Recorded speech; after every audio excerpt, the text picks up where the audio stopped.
Hello and welcome back to Coding with T. In today's tutorial, we are going to learn how to create bar graphs in Flutter, typically in Flutter web or the Flutter admin panel. So first of all, let's quickly have a look what we are going to create.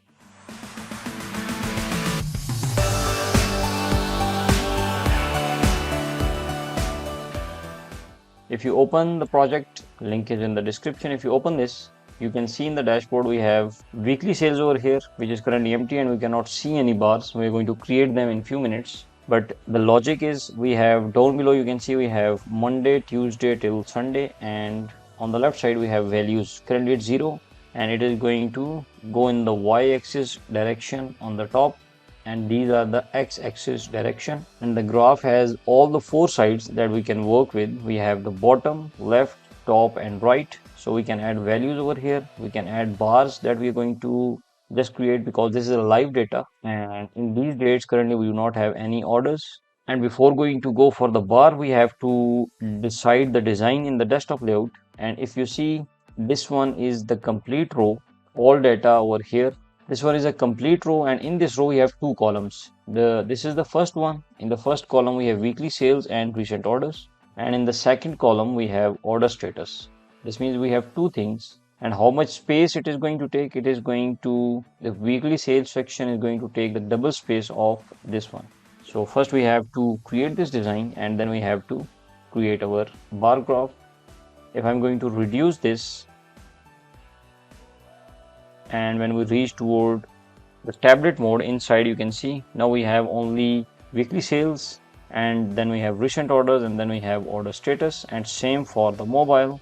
In the mobile we have weekly sales, and you can see it's responsive and it's working fine, and we have currently 0 data inside them, so the rest of the things are also pretty much nice. So today's tutorial about to create the bar graph, so let's get started. We are inside our project, which is the dashboard, desktop, and in the previous tutorial we created the 4 cards of the dashboard, and now we're going to create the graphs. So first of all, for the layout, I'm going to create a row with the children. We have 2 children of this row. The first one will be the column, and in the column we will again have 2 children's. First one will be bar graph, and then we're going to display the orders. Okay, this is the first child, and then we have the second child. And for that, we will be using t-rounded container.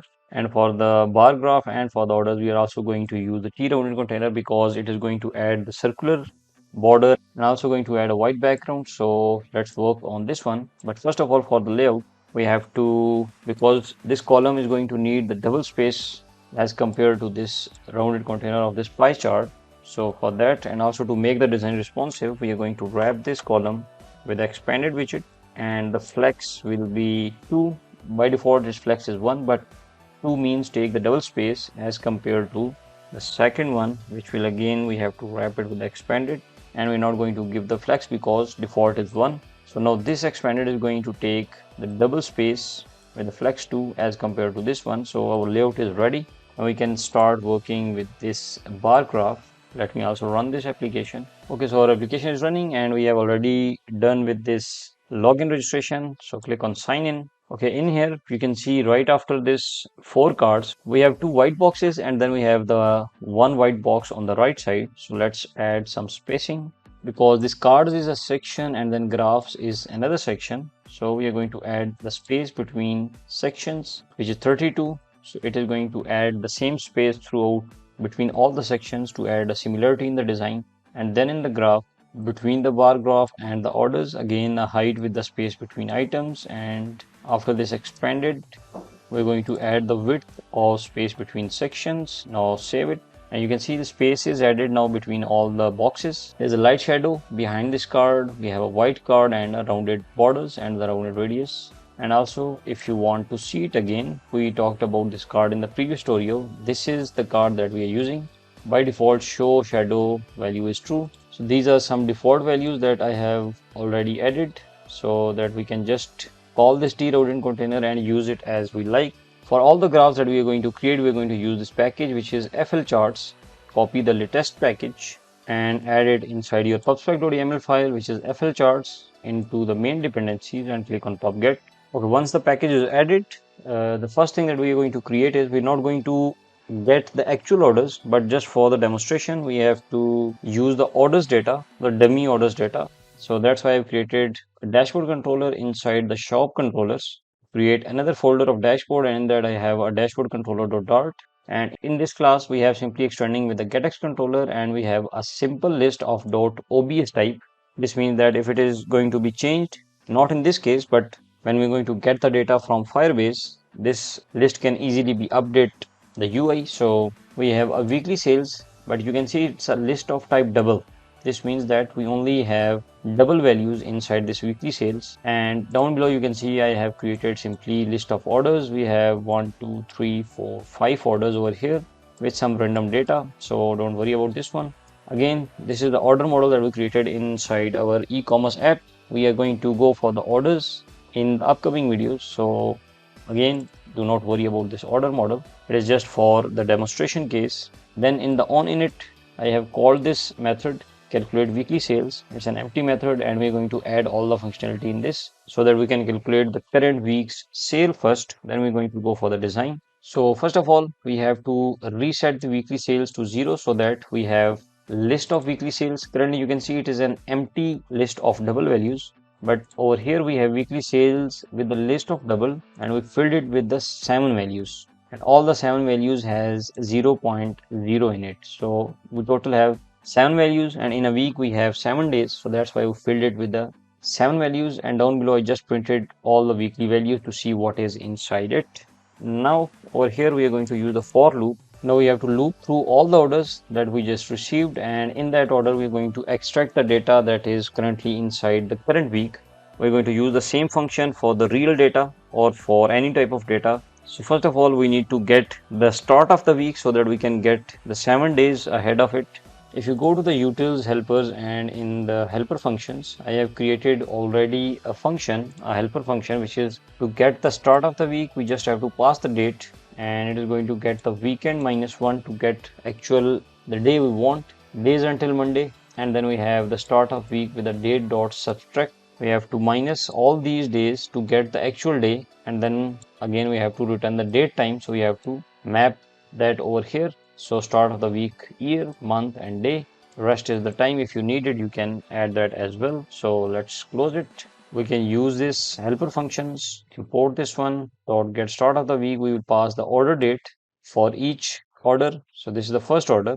We will send the order date, and for that we will get the order week start. Now we're going to use this order week start dot is before. Basically this is, you can see I've added a comment over here, which is to check that if this current order is within the current week or not. If it is not, we are not going to count this order, and if it is, we are going to count this order, and this if will be executed. Now inside this if, we are going to get the index using order dot order date and go for the weekend. -1 will give us that same day, and we're going to use the percentage sign with the 7 for the weeks to get the index. Now you have to make sure that the index is non-negative, otherwise we will get some exception. And over here we just have to add this order because this order is within the week, so we have to get this order and get its total amount and add that total amount in the weekly sales at current index. So that, let's say the current index is Monday, so all the orders at this index will go with the total amount of order into the weekly sales of Monday. We can also print this to check if there is something in it or not. So the function is completed. By this way we will have weekly sales filled with all the data. So now we can head towards the design, and inside this t-rounded container we are going to add a child with a column property, and in the children we are going to add the list of things. The first one is the title and then the graph itself. So the title is weekly sales, and the theme that I'm going to use is the text theme of headline small. Now let's add a graph over here.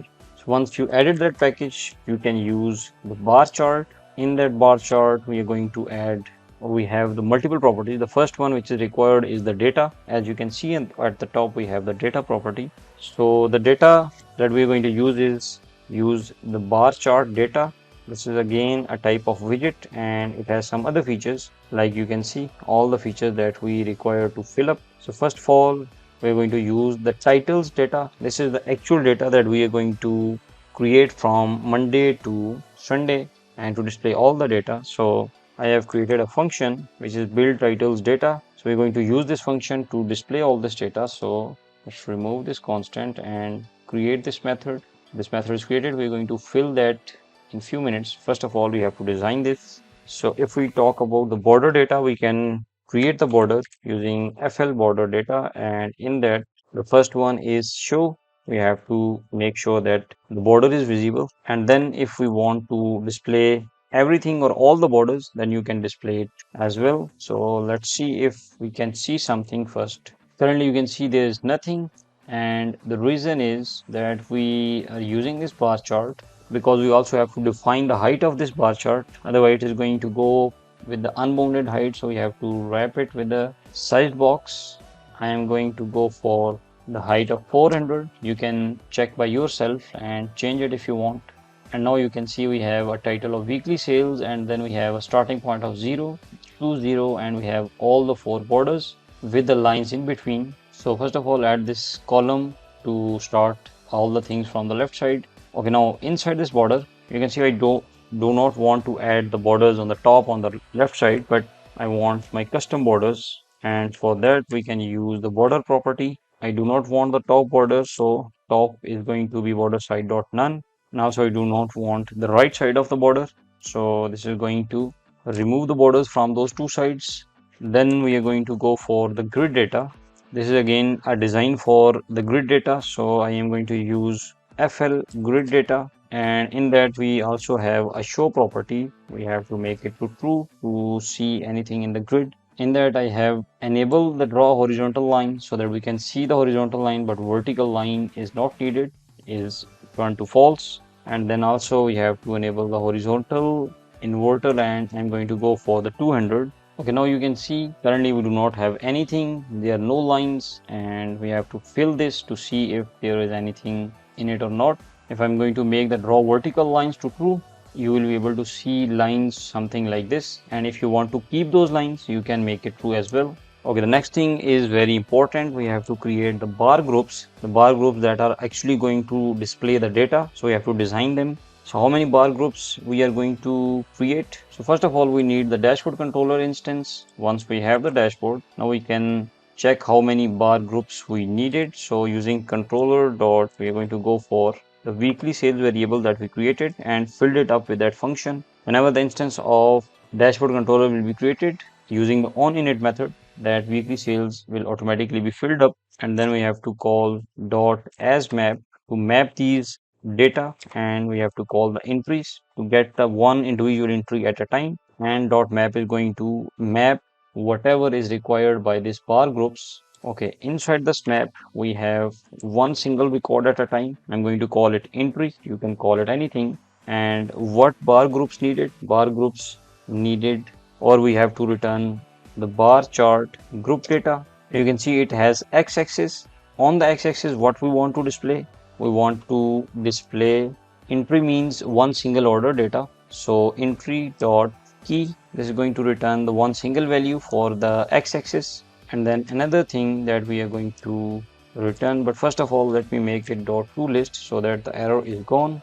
Control Alt L to align. After this X, the second thing that we are going to add is the bar rods. This is the actual bar rod that we are going to return. It requires a list of bar rods. Create a list, and in that list we are going to use bar chart rod data, and now we have, you can see the y-axis. So how much y this value is, so we are again going to use this entry dot value to get the actual value. X-axis means the point on the x-axis line, if it is a Monday, Tuesday, Wednesday and Thursday, and y-axis means that what is the value of this y-axis, right? So I've added width of this bar rod as 30, color is primary, border radius is this. You can modify these settings as well if you want. Okay, now the bar groups are created. Then make sure to add right next to this to list inside this bar chart data, which is this one. We have to add the group space, which is space between items, to add space between the rods. If you do not want to add space, it might not look as good as it should be, but it's up to you. And also the last thing that we are going to use is this touch tooltip data. This is required in the mobile devices, or when you are going to shrink it, maybe you will be able to touch it and to display whatever is on top of it. So I'm going to use the color as secondary. I'll show you what this means actually. Previously it was just a color, and if you have downloaded the code already, before watching this and you are facing some error, this means that now FL charts change this to a function. So we have to create a function and then we are going to return the data that we want to display on tooltip. Then again, a touch callback. You can use this as well if you want. And I have leave it currently as an empty function and only required on the desktop screen. So if you go to device utils and call the media screen with the width of desktop screen size, which is 1366, then this means that it is a desktop screen size. And if it is a desktop screen size, we are going to create this function, not returning null, otherwise it is null. Okay, now once this design is ready, we can press Ctrl Alt L to align the code. And now it's time to add this function or create this function to get the real data that we want to display. So this function is created down below over here. Its return type is going to be FL titles data. This is what we want to return. So you're going to return FL title data.